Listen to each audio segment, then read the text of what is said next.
என்ன வாழ்க்கை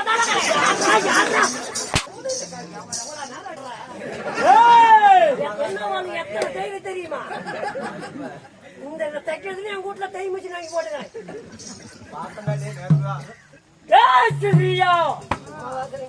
ஏண்டா பட்டுத்தான் போட்டு விட்டீங்க.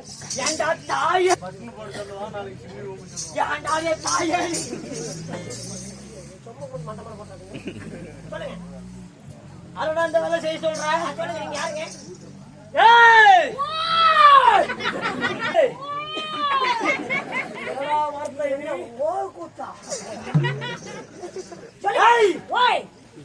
யாரு சொல்லி பிச்சை எடுக்கிறோம் தானே இதை பார்த்தா பிச்சைக்காரன் ஒன்னாரோ போட்டு 2 ரூபா தூக்கிட்டு வந்தேன்.